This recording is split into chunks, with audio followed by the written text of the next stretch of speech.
Hello नमस्कार दोस्तों, मैं हरेंद्र कुमार आप सभी का इंजीनियर हरेंद्र क्लासेस में स्वागत करता हूं। जैसा कि दोस्त मेरे पीछे आज देख रहे हैं कि महान्यायवादी कौन सा महान्यायवादी, यानी आज हम लोग जो चर्चा करेंगे किस पर करेंगे, महान्यायवादी पर। कि भारत के महान्यायवादी जो होते हैं उनका कार्य क्या है, वह कौन से भाग में इनकी चर्चा की गई है, कितना आर्टिकल इससे संबंधित है, यानी कौन सा अनुच्छेद इससे संबंधित है। ठीक है, महान्यायवादी का कार्य क्या होता है, आखिर सर महान्यायवादी होते क्या हैं, कितने प्रकार के महान्यायवादी होते हैं, ये सारी चीज़ आज हम लोग जानेंगे। कोई डाउट? आइए सबसे पहले बात करें बाबू महान्यायवादी। तो महान्यायवादी होता है ना, वह भारत सरकार के विधि अधिकारी होता है। इसका मेन काम जो होता है ना, वह विधि का मतलब होता है कानून। विधि का मतलब क्या होता है? कानून। कानून संबंधी सरकार को सलाह देना। कानून संबंधी जब भी सरकार को ज़रूरत हो तो उनको सलाह देना, न कि उसको मनवाने के लिए बाध्य करना। नहीं, इनको कोई चीज़ होता है कानून रिलेटेड तो वह क्या करते हैं, उस पर अपना ओपिनियन देते हैं, अपना सुझाव देते हैं, अपना सलाह देते हैं कि ऐसे करना चाहिए। ठीक है, लेकिन सरकार उसको मानने के लिए बाध्य नहीं है। बात समझ में आ रही है कि नहीं? कोई डाउट नहीं ना है? ध्यान से सुनिएगा। तो सबसे पहले महान्यायवादी की बात करें बाबू, तो भाग 5 में इसका जिक्र किया गया है। भाग संविधान के भाग 5 में महान्यायवादी का जिक्र किया गया है। यानी महान्यायवादी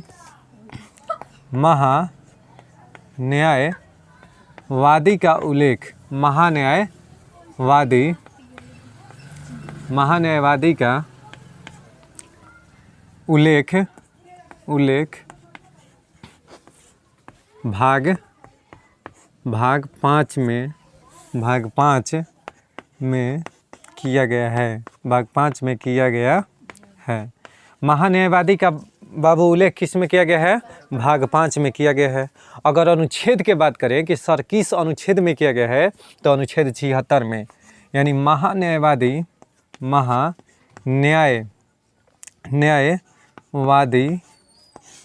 का उल्लेख अनुच्छेद कितना में बाबू? 76 में किया गया है। यानी अनुच्छेद जो 76 है ना बबुआ, यह किससे संबंधित है? महान्यायवादी से। किससे संबंधित है? महान्यायवादी से। 76 में किया गया है। ठीक। अब सर महान्यायवादी क्या होता है? महान्यायवादी क्या होता है? सबसे पहले आप लोग के दिमाग में आ रहा होगा कि सर महान्यायवादी होता क्या है। तो यह भारत सरकार के प्रथम विधि अधिकारी होता है। आए दिन यह पेपर में इतना बार एग्जाम में पूछा हुआ है कि क्या बताऊं। ठीक है, यह हमेशा पेपर में पूछा करता है कि महान्यायवादी का उल्लेख अनुच्छेद कौन सा है, तो अनुच्छेद 76। ठीक है, यानी महान्यायवादी का उल्लेख महान्यायवादी का उल्लेख तो ये तो हो ना गया है। महान्यायवादी क्या होता है बाबू? महान्यायवादी भारत सरकार का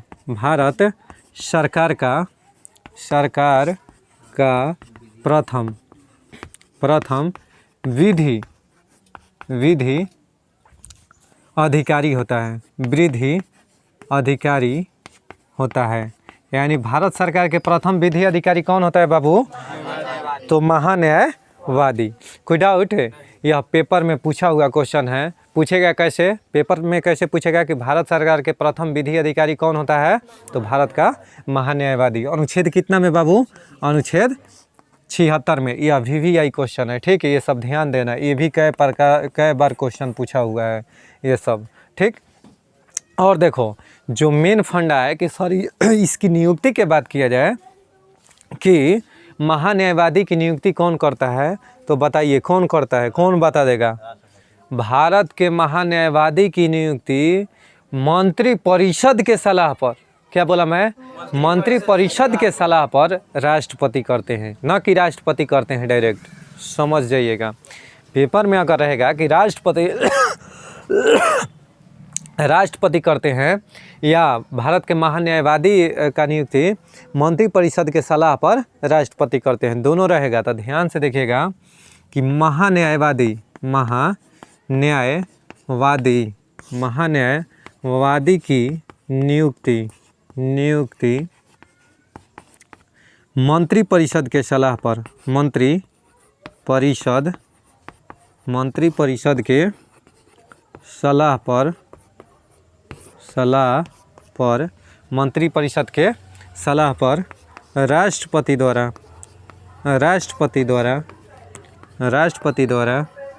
किया जाता है। राष्ट्रपति द्वारा किया जाता है। अच्छा सर, और क्या करता है? तो न्यायवादी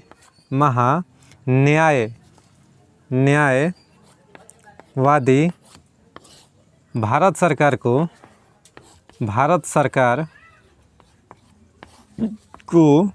विधिक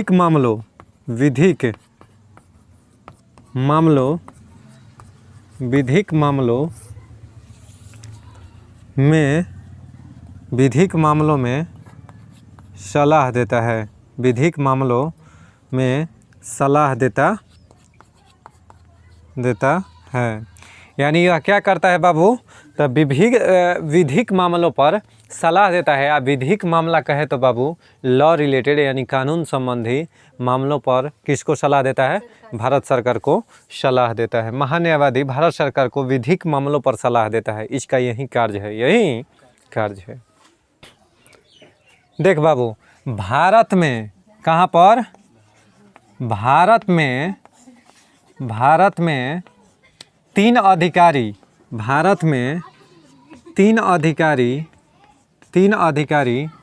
विधि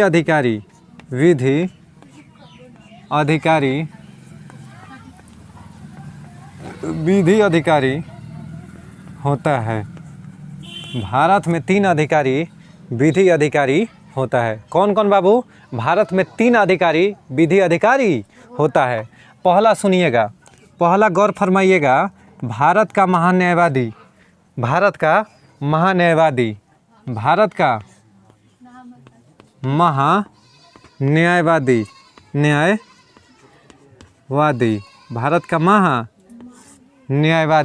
ठीक है। भारत का देखो बाबू, भारत में 3 प्रकार के विधि अधिकारी होते हैं। कितने प्रकार के? 3 प्रकार के। कौन कौन? तो भारत का महान्यायवादी, ये पहला हो गया। और दूसरा महाधिवक्ता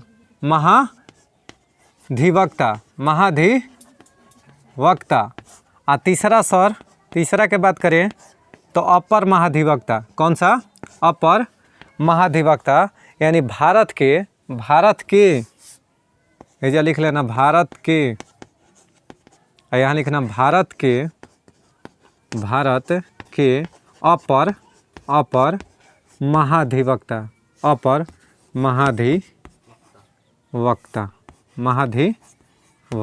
समझ में आया क्या?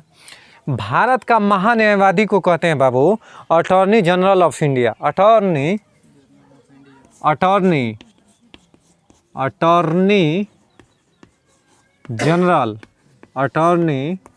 General of India. यह इंग्लिश ध्यान में क्योंकि धक्का लगा है हमको, ठीक है। Solicitor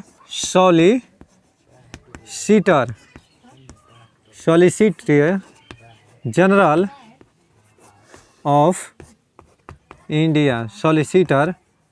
of India.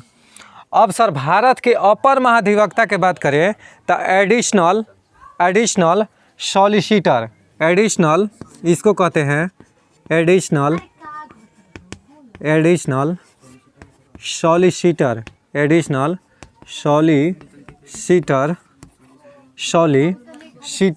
ठीक है। Additional solicitor general of India. कोई डाउट है क्या? कोई दिक्कत है बाबू? यानी भारत के 3 कौन सा विधि अधिकारी? कौन सा? भारत के महान्यायवादी, भारत के महाधिवक्ता और भारत के अपर महाधिवक्ता। अब यहीं पर ध्यान से देखना, भारत का प्रथम विधि अधिकारी कौन होता है बाबू? महान्यायवादी। अफसर महाधिवक्ता की नियुक्ति किस लिए होती है? ध्यान से समझना बाबू, ध्यान से समझना। जो ये महाधिवक्ता का महान्यायवादी का पद है ना, वह संवैधानिक है। क्या है?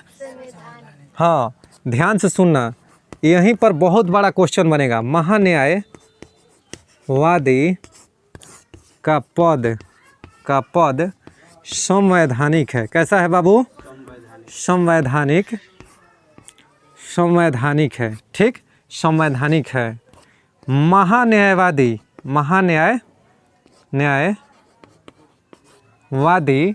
महान्यायवादी जो होता है ना बाबू, महान्यायवादी अनुच्छेद 76 के 4 अनुच्छेद 76 के 4 में कहा गया है कि महान्यायवादी का, ऐसे लिख देता हूँ, अनुच्छेद 76 के 4 के अनुसार, अनुच्छेद 76 के 4 के अनुसार महान्यायवादी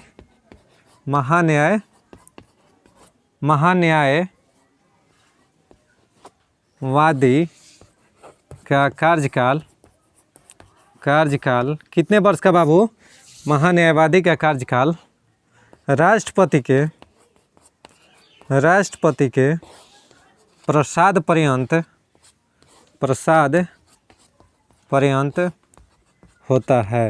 होता है। यानी राष्ट्रपति जितने साल तक चाहेंगे बबुआ, उतने साल तक भारत के महान्यायवादी रहेंगे। बात समझ में आया? इनका कोई फिक्स समय नहीं होता है कि 2 वर्ष, 4 वर्ष, 5 वर्ष, ऐसा कुछ भी टाइम फिक्स नहीं होता है। समझ में आ रहा है ना कि महान्यायवादी बाबू होता है, अनुच्छेद 76 के 4 में कहा गया है कि महान्यायवादी का जो कार्यकाल होता है वह राष्ट्रपति के प्रसाद पर्यंत होते हैं। यानी जितना साल के लिए राष्ट्रपति चाहेंगे नियुक्ति करना, उतना साल के लिए महान्यायवादी को रख सकते हैं। समझ में आ रहा है? चलिए, इतना नोट डाउन कीजिए। देखो बाबू, भारत के महान्यायवादी होने के लिए योग्यताएं। अब भारत के महान्यायवादी के लिए क्या योग्यता है हो? तो भारत के महान्यायवादी बनने के लिए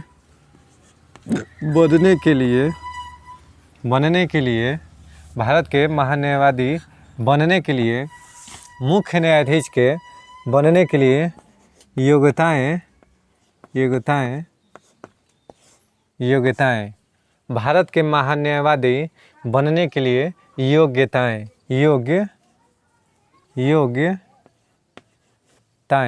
कौन कौन सी है योग्यताएं सर?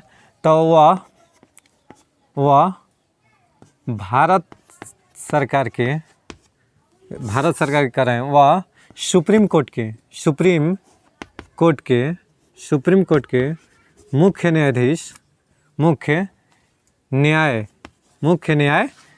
है। कौन सा बाबू?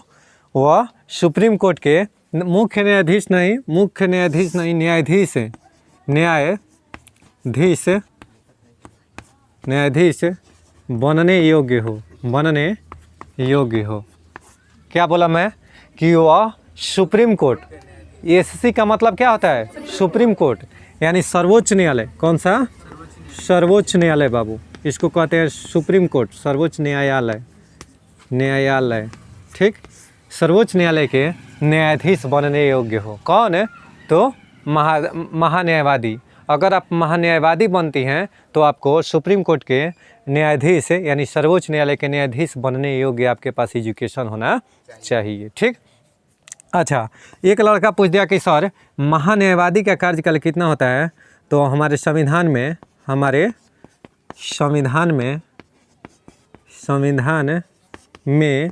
महान्यायवादी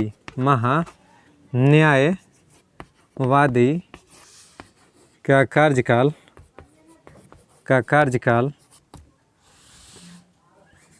का कोई निश्चित सीमा नहीं है।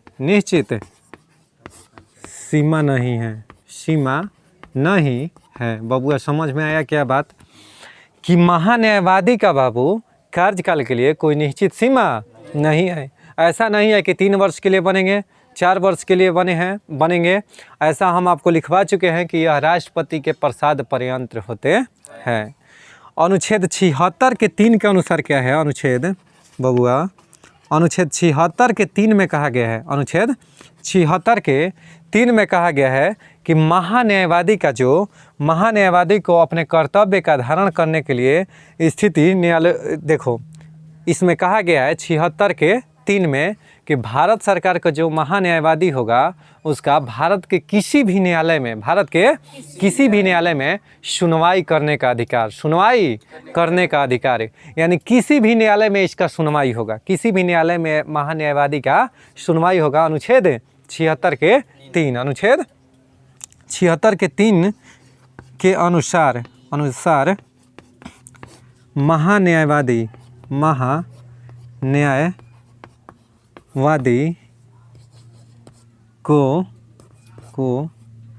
भारत के किसी भी न्यायालय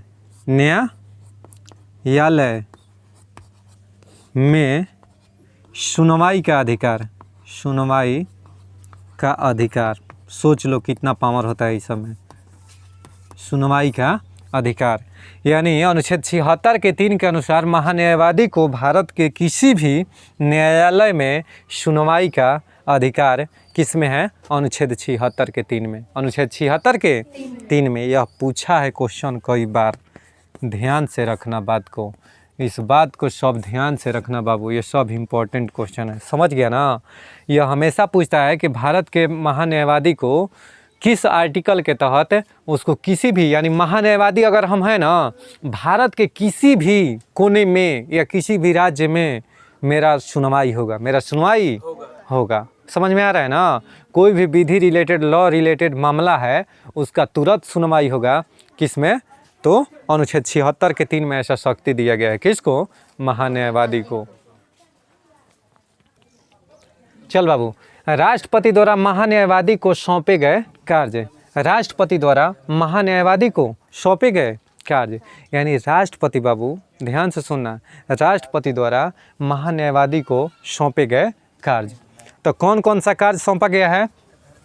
तो पहला कि भारत सरकार से संबंधित मामलों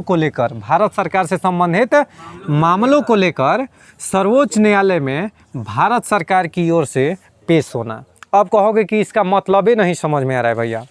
देखो, सुप्रीम कोर्ट एक तरफ, हमारा देश का सरकार एक तरफ, समझ में आ रहा है बात ना। सुप्रीम कोर्ट एक तरफ, देश के सरकार एक तरफ। सुप्रीम कोर्ट जो है बाबू, या हमारे देश का जो न्यायपालिका है वह स्वतंत्र है। क्या है? वह किसी का हस्तक्षेप नहीं करता है कि आप, मतलब कि यह क्या बोलते हैं, उस पर किसी का हस्तक्षेप नहीं होगा कि आप मानिए मेरा बात। यानी सुप्रीम कोर्ट पर किसी का दबदबा नहीं जमने वाला है। वह स्वतंत्र निकाय है, यानी स्वतंत्र बॉडी है, फ्रीडम बॉडी है। समझ में आ गया ना। न्यायपालिका है, न्यायपालिका क्या है हमारे देश का? स्वतंत्र है। वह किसी को मनवाने के लिए बाधित नहीं होगा या बाध्य नहीं होगा। समझ में आ रहा है ना। तो सरकार अगर कोई कानून पारित करता है तो उसको सुप्रीम कोर्ट का इतना पावर है कि उसको रोक सकता है, इसको रोक सकता है। समझ में आ रहा है ना। तब जाकर अगर कोई चीज़ रोका कुछ दिनों के लिए तो तुरंत सरकार अपना किसको भेजेगा? महाधिवक्ता के, कि जाके इसमें पेश हो। यानी सरकार, प्रधानमंत्री, राष्ट्रपति नहीं आएंगे सुप्रीम कोर्ट में। कौन आएंगे भाई साहब? तो महान्यायवादी। उनका प्रतिनिधित्व कौन करेगा? अब समझ में आ रहा है? हेलो ललका कुरुतवा वाला, समझ में आ रहा है ना। कि अब ध्यान से सुनना कि महान्यायवादी के कार्य, महान्यायवादी के कोई दिक्कत क्या है? तो भारत सरकार की ओर से विधि संबंधी मामलों पर क्या करना? भारत सरकार से संबंधित मामलों पर सुप्रीम कोर्ट में भारत सरकार का प्रतिनिधित्व करना या पेश होना। भारत सरकार की ओर से क्या होना? पेश होना। कि हम भारत सरकार के आदमी आए हैं, आप बोलिए सही गलत जवाबदेही होता है ना सुप्रीम कोर्ट में। पहला काम हो गया। दूसरा है बाबू कि अनुच्छेद 143 के अनुसार राष्ट्रपति द्वारा सुप्रीम कोर्ट में, एससी का मतलब बाबू सुप्रीम कोर्ट में भारत सरकार को प्रतिनिधित्व करना।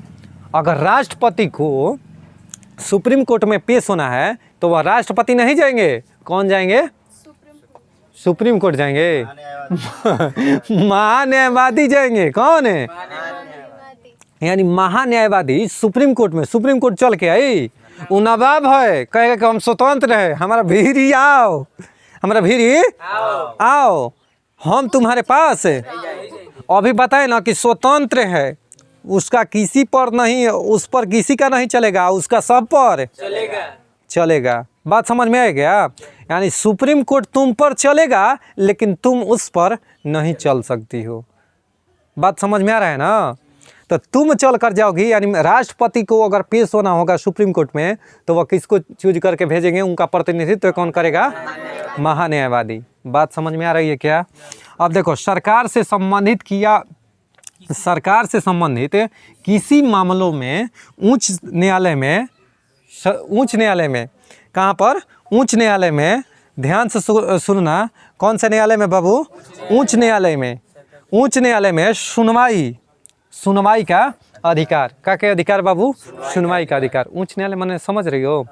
कोई हाई कोर्ट का मामला फंस गया है, हाई कोर्ट का, जैसे भारत सरकार का मामला है, पटना हाई कोर्ट में आके अटक गया है या फंस गया है, तो उसका सुनवाई का अधिकार किसको है? महान्यायवादी आएगा भारत सरकार की ओर से। सरकार से संबंधित किसी भी मामलों पर हाई कोर्ट में सुनवाई का अधिकार किसका है? महान्यायवादी का। कोई दिक्कत है, कोई डाउट है क्या? आगे बढ़ा जाए। सारा चीज़ समझ में आ गया ना कि महान्यायवादी क्या काम करता है? तो भारत सरकार का लॉ संबंधी प्रतिनिधित्व करता है। एक लाइन में इसका काम क्या है सर? तो विधि का काम, यानी भारत सरकार के कानून संबंधी यानी विधि संबंधी काम कौन करता है? महान्यायवादी। सरकार नहीं करके महान्यायवादी को रखी है कि तू हमारा प्रतिनिधित्व करना। बात समझ में आ रही क्या? चलो आगे बढ़े ना। चलो आइए, अनुच्छेद 88। अनुच्छेद 88 में क्या है बाबू, बताओ तो? अनुच्छेद 88 में इसके पास इतना पावर है, किसके पास? महान्यायवादी के पास, कि वह लोकसभा या राज्यसभा, सरकार के किसी भी सदन में, सरकार के, भारत सरकार के किसी भी सदन में, यानी लोकसभा या राज्यसभा में जा सकता है, यानी उसमें भाग ले सकता है, किंतु मत देने का अधिकार नहीं है। यानी यह क्या करता है? अनुच्छेद 88 के अनुसार महान्यायवादी, कौन बाबू?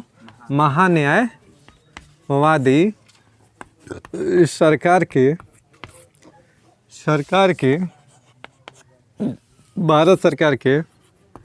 भारत सरकार के किसी भी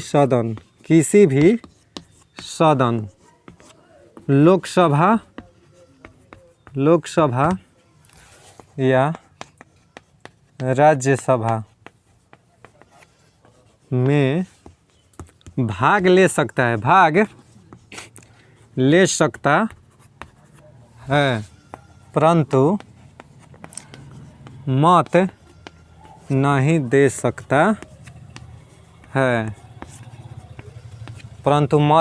सकता है। बात समझ में आ रही है क्या? कि यह लोकसभा या राज्यसभा में भाग ले लेगा, कौन? महान्यायवादी, लेकिन मत नहीं देगा, यानी वोट नहीं देगा। बाबू बात समझ में आ रहा है ना? कि यह वोट नहीं देगा। कोई दिक्कत है? मत देने का अधिकार इसको नहीं है। अनुच्छेद 88 यह इतना बार पेपर में पूछा है ना। देखो, लिटरेचर पर मत जाओ मेरे दोस्त, इतना ध्यान में रखो ना। है इतना बड़ा लिखा गया तो इसको रटो नहीं, कीप इन योर माइंड में इसको रखो, समझो। कैसे सर? तो यह भारत के किसी भी, यानी लोकसभा या राज्यसभा में भाग ले सकता है, परंतु मत देने का अधिकार नहीं है। अब मत माने सर, मत माने क्या होता है? वोट। अब वोट माने सर कब? तो जैसे कोई कानून पारित हो रहा है, तो कानून पारित हो रहा है ना, तो टुकटुकी मार के सुनेगा, लेकिन ये वोट नहीं देगा कि हम इसके पक्ष में है कि नहीं है, अच्छा, लोकसभा के निर्णायक मत किसका मत होता है? लोकसभा में निर्णायक मत किसका होता है? कौन अनुच्छेद? अनुच्छेद 100 के 4। अनुच्छेद 100 के 4 इसमें क्या है? 100 में लोकसभा में निर्णायक मत कौन देगा? लोकसभा अध्यक्ष। बात समझ में आ रही क्या? आ रही है तो इसको लिखो, कोई दिक्कत है? और ध्यान से देखना और ध्यान से देखना। कौन सा? महाधिवक्ता। महाधिवक्ता दूसरा है ना बाबू। अब आ जाओ महाधिवक्ता। कौन सा दूसरा? महाधिवक्ता लिख कर डैश, महाधिवक्ता। यह भारत का दूसरा विधि अधिकारी होता है। विधि अधिकारी होता है। यह भारत का दूसरा विधि अधिकारी होता है। इसका कार्य यह गैर संवैधानिक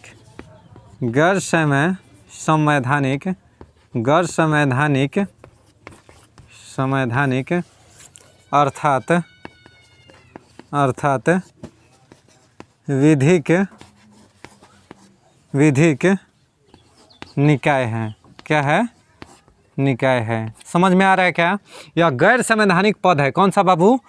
यह जो महाधिवक्ता का पद है यह गैर संवैधानिक अर्थात विधिक पद है। विधिक पद है, लिख लो, बहुत बढ़िया होगा। कोई डाउट? इसका कार्य की बात करें सर कि इसका कार्य क्या है, तो यह महान्यायवादी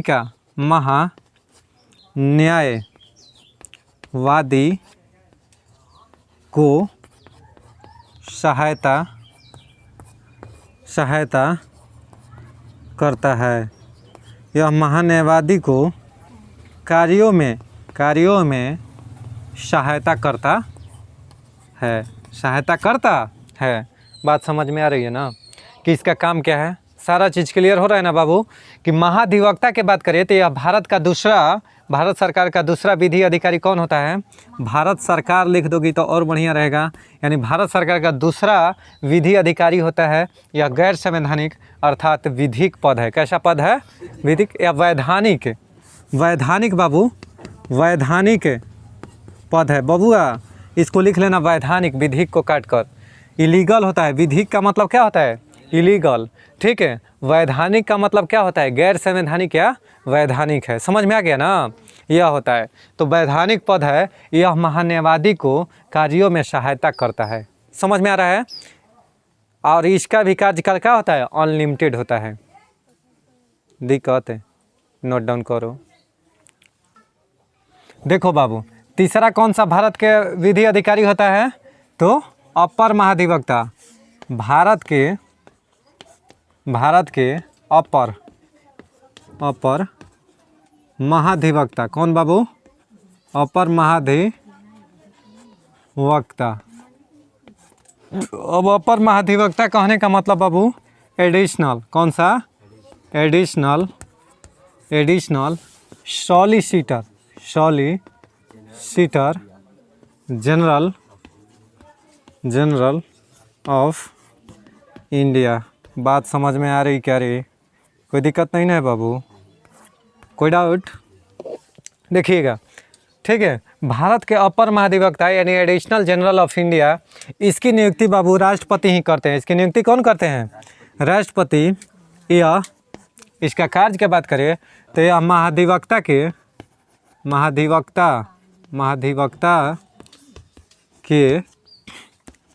कार्यों में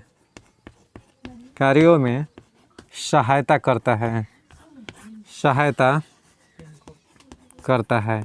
यानी महाधिवक्ता के कार्यों में सहायता कौन करता है बाबू? अपर अधिवक्ता। यानी अपर महाधिवक्ता क्या करता है?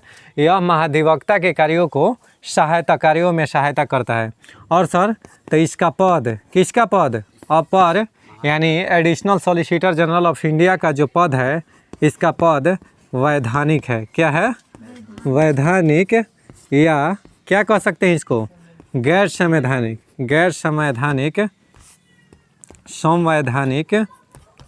है। गैर संवैधानिक है। कोई दिक्कत मेरे बाबू? कोई डाउट नहीं है? और ध्यान से देखना बाबू, बहुत VVI क्वेश्चन, बहुत मोस्ट VVI। भारत के प्रथम महाधिवक्ता। भारत के प्रथम वक्ता कौन थे? भारत के प्रथम महाधिवक्ता MC शीतलवाड़। कौन सा? MC शीतलवाड़, शीतलवाड़, MC शीतलवाड़ भारत के प्रथम महाधिवक्ता सॉरी महान्यायवादी बाबू, भारत के प्रथम महान्यायवादी कौन था? तो MC शीतलवाड़ थे। इनका कार्यकाल, इनका टाइम पीरियड की बात करें, कार्यकाल वर्क पीरियड, ठीक है, कार्यकाल कब से कब? तो 1950 से 63 तक था, 1950 से 63 तक था। इनका कार्यकाल कब से बाबू? 1950 से 63 तक था। कोई दिक्कत है? चलो बाबू, इतना ही पर दोस्त हम समाप्त करते हैं। उम्मीद करते हैं कि आपको यह वीडियो अच्छा लगा होगा। इतना ही पर इसको हम समाप्त करता हूं, ठीक है। जितना भी हो सके मैं महान्यायवादी से संबंधित प्रश्न करा चुका हूं, ठीक है। और आपको यह वीडियो अच्छा लगे तो कृपया करके लाइक शेयर सब्सक्राइब करना ना भूलें। एक बटन दोस्त के लिए लाइक दबा दें और कृपया करके कमेंट बॉक्स में ज़रूर कुछ ना कुछ लिखें। तब तक के लिए बाय बाय, टेक केयर।